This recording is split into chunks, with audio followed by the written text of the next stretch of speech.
자, 오늘 우리는 베드로 사도의 두 번째 서신의 마지막 부분을 함께 읽었는데요. 구주 예수 그리스도의 은혜와 저를 아는 지식에서 자라가라 이렇게 권면하고 있습니다. 자라가라, 영적인 성장을 말씀하고 있는 것이죠. 이 성도들의 영적인 성장은 베드로 사도 혼자만 가르치는 것이 아닙니다. 베드로 사도와 저와 여러분의 주이신 예수님의 교훈, 그리고 또 예수님께서 세우신 신약의 다른 사도들의 교훈의 전 체계 속에서도 이 자라남, 영적인 성장은 한결같이 강조가 되고 있는 그런 교훈 체계입니다. 예수님은 제자들과 또 오늘 우리들을 위한 대제사장의 기도, 요한복음 17장이 대제사장의 기도인데요. 그 기도 가운데 이렇게 하나님 아버지께 간구하셨습니다. 내가 비옵는 것은 저희를 세상에서 데려가시기를 위함이 아니오 오직 악에 빠지지 않게 보존하시기를 위함이니이다. 악에 빠지지 않도록 이들을 보존하여 주옵소서. 또 저희를 진리로 거룩하게 하옵소서. 아버지의 말씀은 진리이니이다. 악에 빠지지 않고 거룩하게 해달라. 이 거룩이 예수님 닮는 거죠. 성화이죠. 이게 성도의 영적인 성장입니다. 주님은 이 땅의 그리스도인들이 악에 빠져 범죄함으로 영적으로 연약해지거나 뒤로 물러가는 자들이 아니라 정말 하나님 말씀 안에서 예수님처럼 거룩한 사람들로 자라나는 것, 성화된 성도들로 살아가 정말 산상수훈에서 말씀하신 것처럼 세상의 빛과 소금의 역할을 감당하는 성도들이 되기를 원하셨습니다. 또 유월절 만찬을 잡수시기 전에 허리에 수건을 두르시고 제자들의 발을 씻겨주시면서 이렇게 말씀하십니다. 내가 주와 또한 선생이 되어 너희 발을 씻겼으니 너희도 서로 발을 씻기는 것이 옳으니라. 내가 너희에게 행한 것 같이 너희도 행하게 하려 하여 본을 보였노라. 이렇게 말씀하십니다.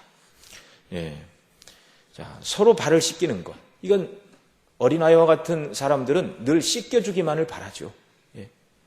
여러분, 부모가 자녀의 발을 씻어줍니까? 자녀가 부모의 발을 씻어줍니까?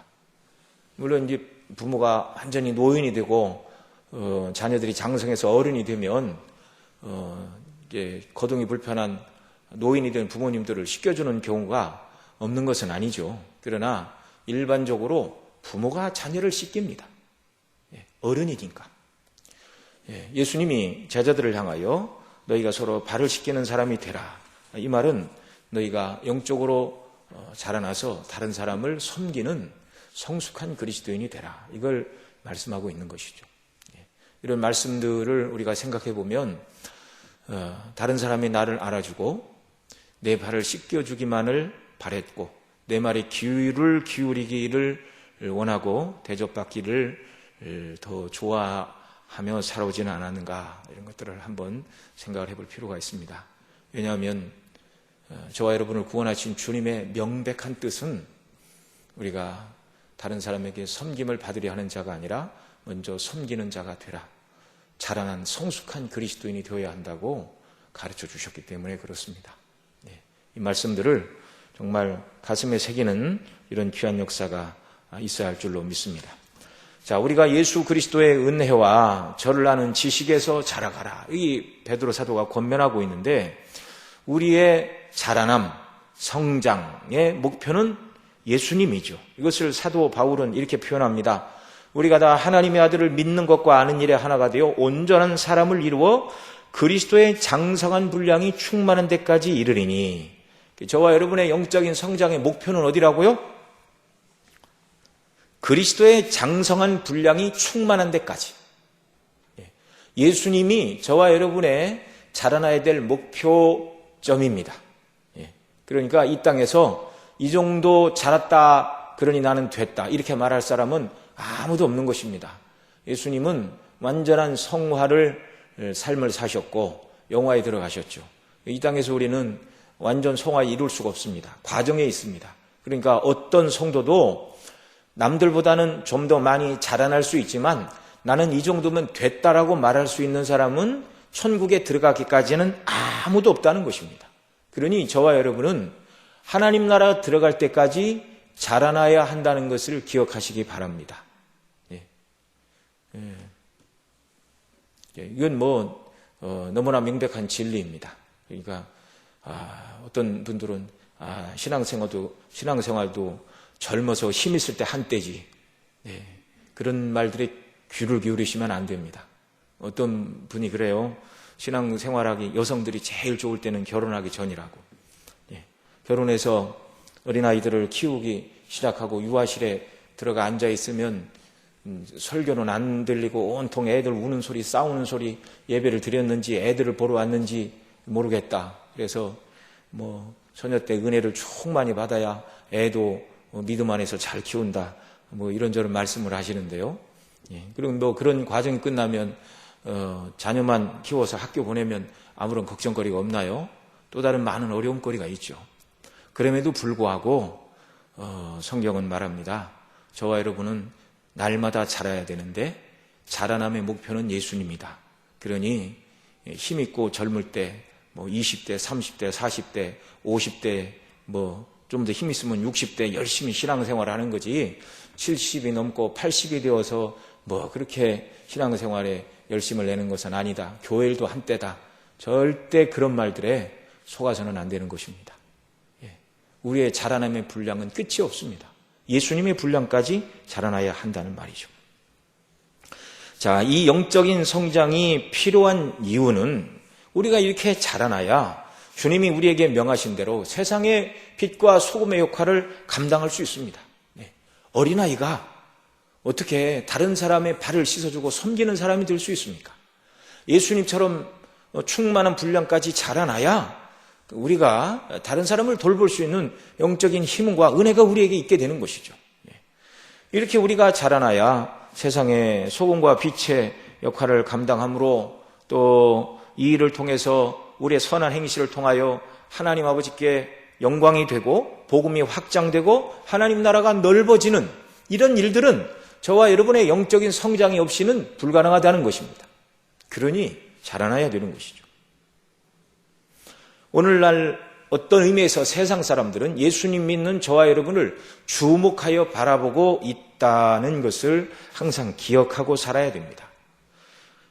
그리고 예수님의 제자로 온전히 성장한 믿는 사람들을 세상 사람들이 만나기까지는 기독교인들이 말하는 주장에 별로 감명을 받지 않습니다. 말한 대로 사는가? 자기가 주장하는 대로 실천하고 사는가? 말한 대로 사는 게 힘이죠. 세상에 믿지 않는 사람들도 마찬가지입니다. 세상에 이 정치하는 사람들도 어떤 하나의 명분을 붙들고 그 명분을 지키기 위해서 조금 불리해도 타협하지 않고 끝까지 그 명분을 붙들고 나가면 시간이 지나면 사람들이 알아주죠. 신념이 있고 유불리를 따지지 않고 불리할 때라 할지라도 자기 신념을 버리지 않는 참 믿을 만한 신뢰할 만한 정치인이다. 이게 세상 정치가들을 바라보는 사람들의 관점 아닙니까? 그리스도인은 더 그런 것이죠. 우리 주변에 불신자들이 많이 있다면 우리 그리스도인들은 나는 주변에 믿지 않는 모든 사람들의 그 시선은 오직 나만 쳐다보고 있다라고 그렇게 생각을 하고 직장에서 생활하고 만나는 사람들 가운데서도 삶을 그렇게 살아야 되는 것이죠. 그러니까 그러니 이건 영적으로 자라나지 않고 내가 영적으로는 어린아이인데 다른 사람들이 그리스도인인 나에게 요구하는 수준이 이렇게 높으니까 자라나지 않은 상태에서 자라난 사람처럼 쇼를 한다는 건 하루 이틀은 되겠죠. 불가능한 일입니다. 안 되는 일입니다. 그래서 저와 여러분이 세상 가운데 하나님의 영광을 높이고 복음을 증거하고 또 그리스도 밖에 있는 죽어가는 영혼들을 구원하는 그 일은요, 먼저 저와 여러분이 예수님의 장성한 분량까지 자라난 일이 있어야 한다는 것을 꼭 기억을 하시기 바랍니다. 자, 저와 여러분이 영적으로 자라나고 또 모든 일에 열매를 맺게 될 때 세상 사람들은 우리가 하는 말에, 우리가 증거하는 복음에 귀를 기울이게 되는 것이죠. 그때서야 비로소 자, 이것은 이제 불변의 사실이죠.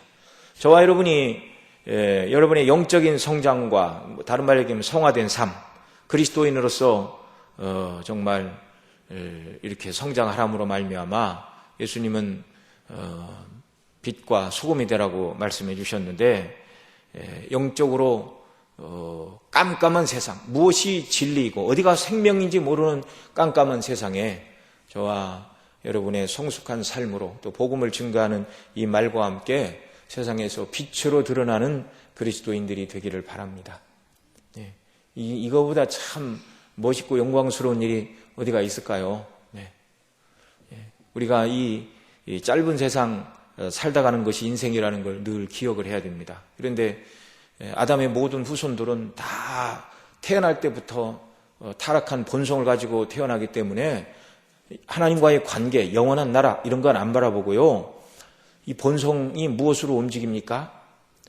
세상에 있는 모든 것은 육체의 정욕, 안목의 정욕, 이생의 자랑이라 그렇게 요한 사도가 말한 것처럼 거듭나지 않은 사람들의 본성의 욕구는 육체의 정욕, 안목의 정욕, 이생의 자랑, 눈에 보이는 이 세상이 전부인 것처럼 믿고 생각하고 살아가는 것입니다. 하와가 뱀의 유혹을 받고 선악과를 쳐다볼 때 먹음직도 하고 보암직도 하고 지혜롭게 할 만큼 탐스러운 나무인지라 그렇게 말하고 있는데요. 그 먹음직도 하고 보암직도 하고 그게 육체의 정욕, 안목의 정욕, 지혜롭게 할 만큼 탐스러운지라 그게 이생의 자랑입니다. 선악과를 따먹을 때 그 육체의 원리가 아담의 후손 모두에게 있는 것이죠. 그래서 누가 가르쳐주지 않아도 학교 교육을 받지 않아도 아니 외딴 섬에서 홀로 자라난 사람이라 할지라도 사람은 자연적으로 세상을 추구하고 세상을 얻기 위하여 살아가는 존재인 것이죠. 문명이 하나도 우리가 볼 때 발달하지 않은 그런 미개한 어느 족속, 저 밀림 속에 수십 명 모여 사는 그런 부족들이 있다 할지라도 그곳에 가보면 똑같습니다. 세상을 사랑하고 세상을 추구하는 것. 그러나 성경은 분명히 말하죠. 이 세상에 있는 모든 것은 다 하나님을 대적하는 죄악된 세상이요.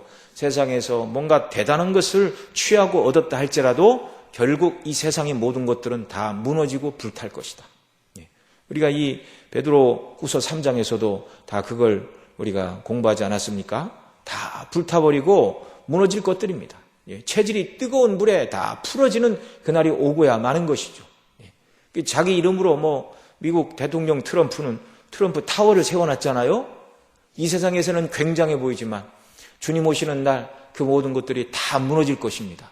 소망을 거기에다만 두었다면 소망이 다 무너지는 거죠. 저와 여러분은 이 없어질 세상 것이 아니라 영원한 하나님 나라에 소망을 두고 살아가는 이런 귀한 역사가 있기를 바랍니다. 주님 말씀하셨죠. 쇠하지도 않고 더럽지도 않고 썩지도 않는 그 영원한 하나님 나라, 그 영원한 나라에 소망을 두고 하나님이 영광을 받으시고 복음이 확장되고 또 이런 일들에서 수고할 때 하나님께서 하늘에서 우리에게 주시는 상급은 영원토록 쇠함도 없고 상함도 없고 해함도 없는 그 영원한 나라. 이 소망을 두고 정말 이 땅을 살아가는 것이 참된 인생의 지혜임을 기억하시기 바랍니다. 그래서 우리는 세상의 빛으로 또 썩어져가는 세상에 소금이 되어야 되죠. 부패를 방지하는 소금. 또 이 소금은 음식에 맛을 내는데 세상 사람들은 인생의 맛을 그런 의미에서 잘 모르는 것이죠. 겨우 세상 사람들 인생의 맛을 어디서 느낍니까? 좋은 거 먹고 좋은 옷 입고 좋은 거 들고 다니고 좋은 집에 살고 좋은 차 타고 다니고 그것이 인생의 전부이고 그것이 인생의 참 맛인 것처럼 그렇게 살고 있죠. 그러나 그것이 참된 인생이 아니죠. 참된 인생의 맛은 창조주 하나님과의 불화의 관계가 해소가 되고 하나님을 아버지라 부르고 하나님이 주신 평강을 누리고 하나님이 기뻐하시는 의미 있는 일을 하고 삶을 살아갈 때 비로소 인생의 참된 의미가 거기 있는 것을 알게 되는 것이죠. 저와 여러분이 세상 가운데 이런 사람들로 인생의 맛이 무엇인가를 사람들에게 드러내고 증거하는 그런 역사가 있기를 바랍니다. 자, 우리가 이렇게 이 베드로 사도가 말하는 대로 영적으로 자라나고 성장을 해서 정말 하나님께 영광을 돌리고 복음을 증거하고 선한 행실을 행하여 정말 하나님 나라를 확장하고 주님의 이름을 높이는 이런 일들, 영적으로 자라나지 않고는 불가능한 일이라 말씀을 드렸습니다. 그러나 저와 여러분이 성장해야 하는 이유는 이런 긍정적이고 적극적인 측면만 있는 것은 아닙니다. 네. 자, 그러면 또 다른 어떤 이유가 있어서 우리에게 성장하라고 말하는가? 오늘 본문에서 우리가 성장함으로 말미암아 적극적으로 섬기고 하나님 나라를 건설하고 주님의 이름을 높이고 복음에 사람들이 귀를 기울이게 만드는 이런 긍정적인 좋은 면들 이전에 그보다 먼저 오늘 본문에서 베드로 사도는 저와 여러분이 예수님 안에서 자라나야 될 또 다른 이유가 있다고 말씀하고 있습니다. 우리 17절 말씀 또 같이 읽습니다. 그러므로 사랑하는 자들아 너희가 이것을 미리 알았은즉 무법한 자들의 미혹에 이끌려 너희 굳센 데서 떨어질까 삼가라. 또 18절도 읽습니다. 오직 우리 주 곧 구주 예수 그리스도의 은혜와 저를 아는 지식에서 자라가라. 영광이 이제와 영원한 날까지 저에게 있을지어다. 아멘. 이 17절 말씀은 앞 시간에 살펴봤는데요. 자, 무법한 자들의 미혹에 이끌려 굳센 데서 떨어지지 않으려면 앞 시간에는 사도가 우리에게 남겨준 교훈, 곧 하나님의 말씀을 우리의 신앙과 삶의 표준으로 삼고 우리가 순례길을 지나면서 항상 우리가 어디쯤 서 있는지 어디로 가야 되는지 내 영혼의 가이드와 영혼의 좌표, 영혼의 GPS와 같은 기능을 하는 하나님의 말씀을 붙들어야 된다. 네, 그것이 이단과 미혹에 빠지지 않는 길이다. 그런 의미에서 이 17절 말씀을 지난주에는 설명을 드렸는데요.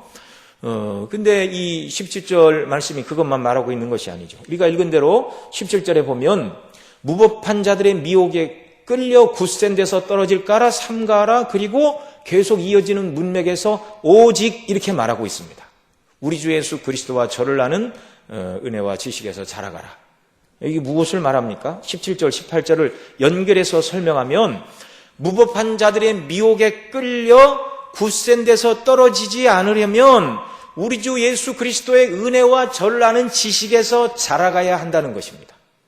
그러니까 적극적으로 하나님께 영광을 돌리고 선한 삶으로 하나님 나라를 확장하고 복음을 증거하고 예수 그리스도께서 명하신 대로 주님이 원하시는 성도로 자라나야 마땅하지만 이런 긍정적이고 적극적인 일 이전에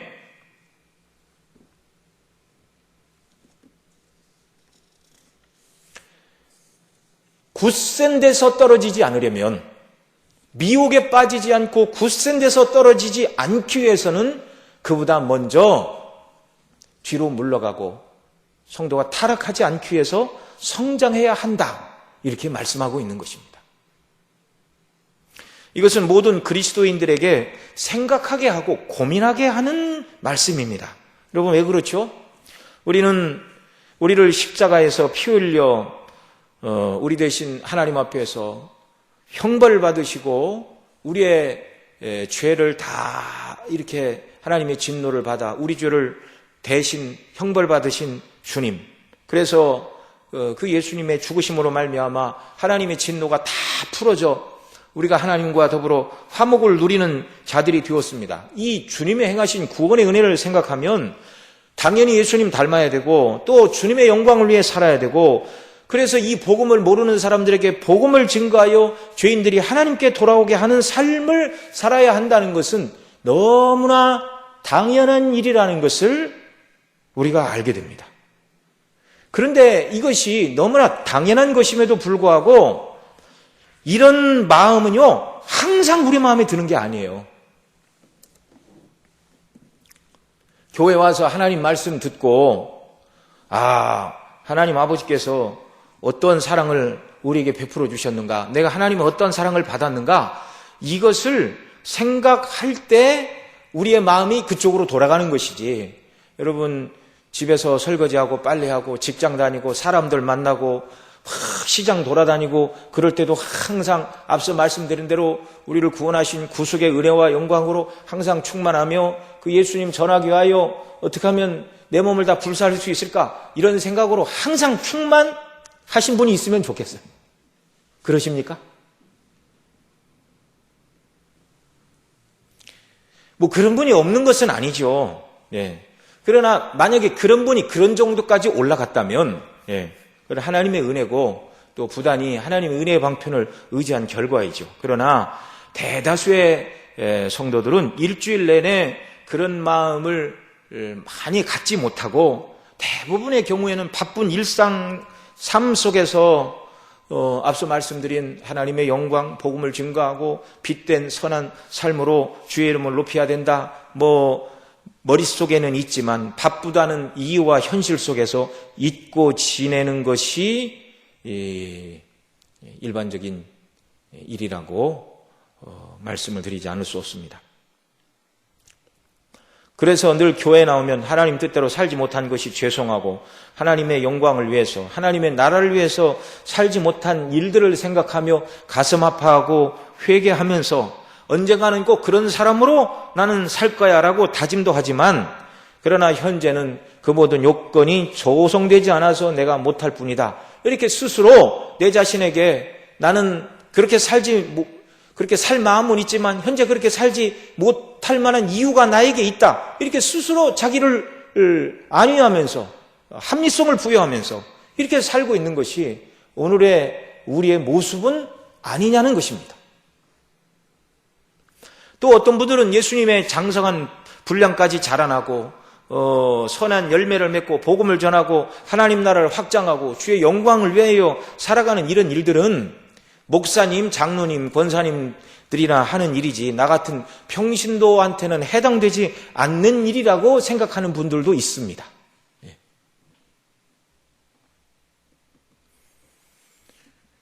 그 어떤 분들은요, 다는 아니겠지만 그저 주일 예배 빠지지 않고 예배만 열심히 참석한 것으로도 하나님 앞에서 내가 해야 될 성도로서의 의무는 다 한 것이라고 생각하며 살아가는 사람도 있는 것입니다. 네. 그런 사람이 없지 않아 있죠. 한국 교회 안에. 네. 그런데 이런 신앙의 태도는 옳지 않습니다. 왜요? 17절, 18절에서 베드로 사도가 말하는 대로 성도가 영적으로 자라나지 않으면 유혹에 밀려 굳센 데서 떨어질 것이라고 경고하고 있기 때문에 그렇습니다. 베드로 전후세의 대주제인 대핍박, 늦어지는 재림으로 인한 비웃음, 세상에 믿지 않는 자들의 비웃음, 재림은 없다고 말하는 거짓 선생들, 또 할 수만 있으면 성도들을 이렇게 육체의 정욕과 또 탐욕으로 먹어치우려는 이 악한 이단들의 잘못된 가르침에 빠지지 않는 오직 유일한 단 하나의 길은 그걸 제시하죠. 베드로 사도가 구주 예수 그리스도의 은혜와 저를 아는 지식에서 자라가는 것뿐이다. 오직 하나의 방법밖에 없다고 18절에서 강조를 하는데 18절의 시작이 무엇입니까? 오직입니다. 오직 굳센 데서 떨어질까 삼가하라. 오직 굳센 데서 떨어지지 않는 방법은 오직 우리 주 구주 예수 그리스도의 은혜와 저를 아는 지식에서 자라가는 것밖에 없다. 그리스도인의 삶에서 뒤로 물러가거나 타락하지 않는 오직 유일한 단 하나의 방법은 자라나는 것이란 말이죠. 앞서 말씀드린 대로 내가 열심히 있는 그리스도인, 열매 맺는 자는 아니어도 적어도 나는 스스로 뒤로 물러가거나 타락한 그리스도인은 아니다라고 생각하는 분들이 있다고 말씀을 드렸는데요. 예, 그런 생각은 이 베드로 사도의 교훈에 의하면 다 잘못된 생각입니다. 그리스도인의 삶은요, 중립은 없습니다. 열심히 하나님께 영광을 돌리고 예수님 닮고 하나님 기뻐하시는 일에 충성을 다 하든지 그런 삶을 살지 못하면 다 뒤로 물러가는 것이지 하나님을 위해 충성을 다하는 것도 아니지만 그렇다고 내가 정말 죄 가운데 떨어지거나 연약한 모습은 아니고 최상과 최하가 있다면 나는 그래도 중간은 된다. 처음에는 그렇게 보일 수 있습니다. 왜냐하면 하나님 주신 은혜가 나를 붙들고 있기 때문에. 그러나 자라나지 않으면 결국 퇴보하는 것이라고 사도가 경고하고 있습니다. 그러니까 삶에 너무 바쁜 삶 속에서 아이고 여건이 되고 때가 되면 나는 열심히 할 거야. 그러나 지금은 때가 안 돼서 못한다는 생각, 이게 큰 함정이라는 것입니다. 또 나는 내 자리 정도만 지키면 되지, 그렇게 뭐 열심히 있는 사람들처럼 그렇게 별나게 신앙생활하고 싶지는 않아. 이것도 사단이 우리에게 주는 잘못된 미혹입니다. 제자리에 있고 싶다고 있어지는 것도 아니고, 하나님의 영광을 위해 열심히는 못하지만 그래도 나는 나름대로의 괜찮은 그리스도인이다. 그래도 나 혼자 스스로의 믿음 정도는 지킬 수 있다. 이게 다 스스로 착각이라는 말이죠. 하나님의 영광을 위하여 자라나지 않고 영적인 일에 믿음으로 싸우지 않는 사람들은 어떤 사람이라고요? 다 굳센 데서 떨어질까 삼가하라고 사도가 경고를 하고 있습니다. 영적인 성장을 하지 않으면 다 뒤로 물러갈 수밖에 없다는 사실입니다. 그러니 저와 여러분은 정말 현상 유지를 하겠다, 절대 이런 생각은 안 되고요. 굳센 데서 떨어지지 않으려면 정말 예수님 안에서 자라나는 길밖에 없다는 것을 알아야 됩니다. 그런 삶은 우리 그리스도인의 이 굳센 삶이 무엇인가 지난주에도 말씀을 드렸는데, 베드로서 3장 13절에 있는 것처럼 우리는 그의 약속대로 의에 거하는 바 새하늘과 새 땅을 바라보도다. 저와 여러분이 바라봐야 될 인생의 목표 지점은 세상에 있는 성공이나 부와 명예가 아니라 새하늘과 새 땅이라고 말씀을 드렸습니다. 그리고 그 새하늘과 새 땅을 바라보며 어떻게 살아야 된다고요? 14절이 말하는 것처럼, 사랑하는 자들아 너희가 이것을 바라보라니 주 앞에서 점도 없고 흠도 없이 평강 가운데서 나타나기를 힘쓰는 삶. 하나님의 말씀에 붙들려 정말 사도의 교훈에 순종하여 경건을 이루는 이런 삶, 이것이 뭐라고요? 굳센 데 서 있는 삶입니다. 그런데 영적으로 자라나지 않으면 이런 굳센 데 서 있는 모든 사람들이 다 미끄러지고 뒤로 물러가게 된다는 것입니다. 그래서 저와 여러분 모두는요, 자라나야 됩니다. 자라나야 되는 두 가지 이유를 말씀드렸죠. 적극적인 이유, 소극적인 이유. 그런데 적극적인 사람은 안 되어도 그렇게 내 신앙생활을 나는 나름대로 유지할 수 있다. 그것이 불가능하다고 그랬죠. 왜냐하면 자라나지 않으면 미끄러지기 때문입니다. 하나님이 기뻐하시는 성도로서 한순간도 살아갈 수 없기 때문에 그렇습니다. 자, 그러면 자라난다는 것은 무슨 말일까요? 자라난다, 성장한다, 이 말은 그리스도인들에게 새 생명이 있다는 것을 가르쳐주는 말입니다.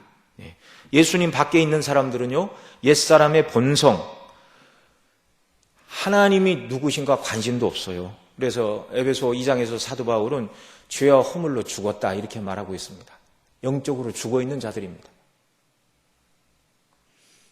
하나님의 말씀에, 그리고 인격적인 하나님과의 관계에서 생명의 반응을 보일 수 없는 영적으로 죽은 자들입니다. 예수님 밖에 있는 자들. 이런 사람에게 성장이 있을 수가 없고, 이런 사람들을 향하여 예수님도 사도들도 자라나야 된다, 아무도 그렇게 말하지 않습니다. 예수님 밖에 있는 사람이 아무리 윤리적으로 도덕적으로 행동을 한다 해도 그것은 죽은 행실일 뿐입니다. 욥기 25장 4절 이하 이렇게 말합니다. 그런즉 하나님 앞에서 사람이 어찌 의롭다 하며 부녀에게서 난 자가 어찌 깨끗하다 하랴. 하나님 눈에는 달이라도 명랑치 못하고 별도 깨끗이 못하거든 하물며 벌레인 사람 부더기인 인생이랴. 이렇게 말씀하고 있습니다. 예수님 밖에 있는 어떤 사람이 참 윤리적이고 도덕적이고 참 저 사람은 의로워서 예수님 안 믿어도 천국 갈 만한 사람이다. 그런 사람은 없는 것입니다. 그런 사람은 없습니다. 아무리 사람이 사람 보기에 의롭고 선한 행실을 한다 하여도 성경에 있는 것처럼 자기 몸을 다른 사람을 위하여 내어주고 불사르게 내어주고 이런 사람이 있다 할지라도 하나님 보실 때는 죄악된 얼룩이 그의 마음의 상태나 행실 속에 반드시 있기 마련입니다. 왜요? 원래 죄인으로 태어났기 때문에. 전적으로 하나님이 기뻐하시는 선을 행할 능력이 사람에게는 없기 때문에 그렇습니다. 아니, 거듭나지 않은 사람들은요, 하나님이 기뻐하시는 선의 기준 자체가 무엇인지 모르는 거예요. 선을 행하는 그 동기 중에 죄악된 동기가 있다는 것이죠. 하다못해 남들에게 잘 보이려고 하는 자기 자랑의 마음이라도 선을 행하는 속에 숨어 있다는 것입니다. 그보다 더 큰 반대적인 어떤 이유와 목적들이 있기 때문에 그런 것이죠. 예수님 믿지 않는 사람이 행하는 아무리 착한 일이라 한다 할지라도 그것은 예수님을 닮은 데서 나오는 영적인 성장은 아니라는 것, 이걸 우리가 분명히 기억을 해야 됩니다. 영적인 성장은 누구에게만 가능한가? 예수님 안에서 죄사함 받고 새 생명을 받은 그리스도인들에게서만 가능한 것입니다.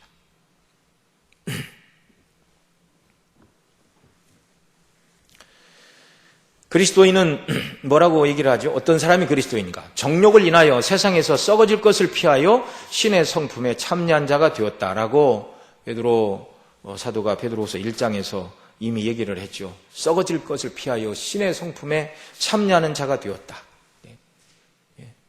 하나님과의 관계에서 새 사람입니다. 새 생명을 받았습니다. 예수님께서 니고데모에게 내가 거듭나야 한다고 말씀하시자 니고데모가 뭐라고 대답을 했죠? 사람이 늙으면 어떻게 다시 납니까? 모태에 들어갔다가 다시 나와야 됩니까? 라고 엉뚱한 대답을 했습니다.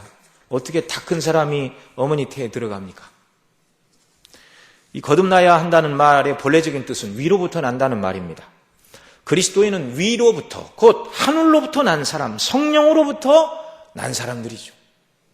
아까 말씀드린 대로 죄와 허물로 죽었던 옛사람의 본성은 하나님과의 관계에서 죽은 사람인데 이제 예수님의 피로 죄를 씻고 성령 안에서 새 생명으로 거듭난 사람들입니다. 새로운 생명이 우리에게 주어졌습니다. 어떤 생명인가? 하나님을 아는 생명이죠. 하나님과 교통하는 생명, 하나님 나라에 들어가 살 수 있는 새 생명을 우리에게 주셨습니다. 그래서 그리스도인들은요, 믿지 않는 세상 사람들이 행하는 선한 행실 몇 가지를 행하는 사람이 아니라 선한 행실이 왜 나오는가? 원리가 새로워졌기 때문에 새로워진 원리로부터 새로운 삶의 모습들이 나타나는 것이죠.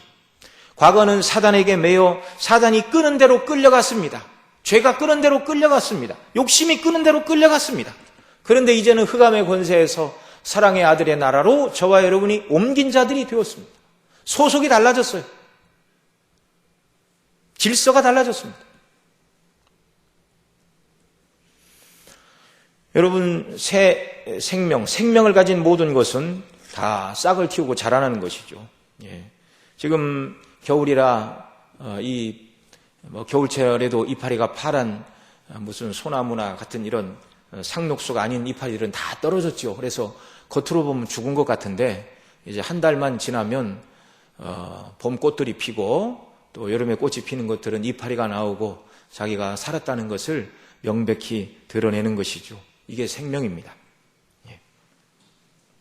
생명이 있는 씨앗, 생명이 있는 나무는 죽은 것 같지만 결국 자라나는 거예요. 여러분, 씨앗들도 이렇게 농부들이 씨앗을 뿌리면 그 모든 씨앗이 다 나는 것은 아닙니다. 나는 씨도 있고 안 나는 씨도 있어요. 안 나는 씨는 어떤 씨일까요? 죽은 씨앗입니다. 죽은 씨앗.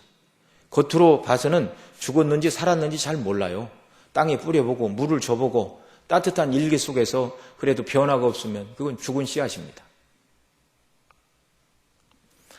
자, 생명은 자라난다는 것을 통해서 우리가 또 알 수 있는 것은 무엇이냐면 저와 여러분이 예수님의 피로 죄사함을 받고 거듭난 그리스도인임을 무엇으로 확증할 수 있는가?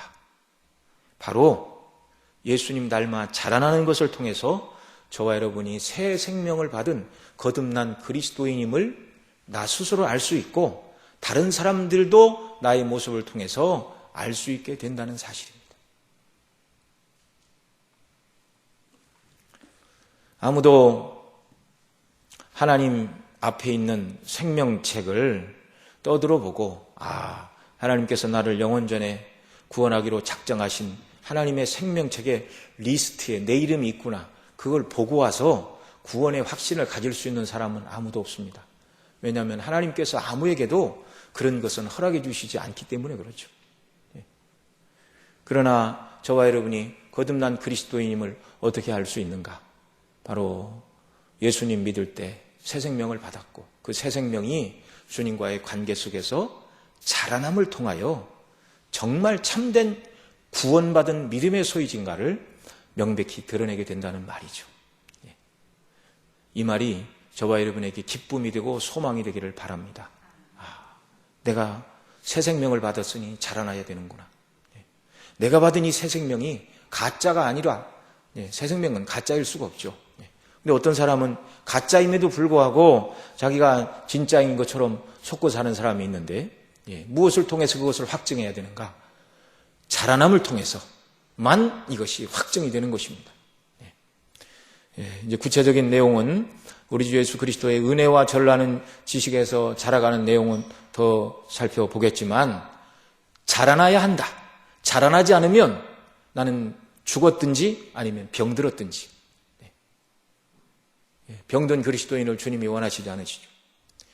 새 생명은 자라나야 된다. 그래서 날마다 하나님의 말씀 붙들고 그리스도 예수의 십자가의 은혜 가운데 성령의 인도하심을 받아 영적으로 자라나 굳센 데서 떨어지지 않을 뿐만 아니라 적극적으로 말씀을 드린 대로 하나님께 영광을 돌리고 우리의 선한 삶을 통하여 하나님께 영광을 돌리고 하나님 나라가 확장되고 복음이 증거되고 우리의 증거를 통하여 예수님 밖에 있는 사람들이 주님께로 돌아오는 이런 놀라운 일, 참으로 새하늘과 새 땅의 백성답게 의미 있고 복된 일에 헌신하고 쓰임받는 저와 여러분 모두가 되시기를 바랍니다.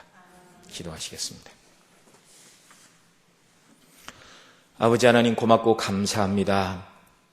새 생명은 자라나야 된다고 우리에게 가르쳐 주고 계시는데 그리스도 안에서 거듭난 새 생명을 우리에게 주시니 감사합니다. 하나님 아버지, 우리가 얼마나 존귀한 자로 하나님의 사랑과 은혜를 입었는지 늘 기억하게 하시고 하나님의 말씀 안에서 구주 예수 그리스도 안에서 성령님을 의지하며 날마다 영적으로 자라나고 하나님이 기뻐하시는 굳센 데서 견고히 서서 하나님의 나라를 위해 복음의 확장을 위해 주의 영광을 위해 힘써 일하는 저희들 다 될 수 있도록 은혜 베풀어 주옵소서. 이 모든 말씀 우리 구주 예수님의 이름으로 기도드리옵소서.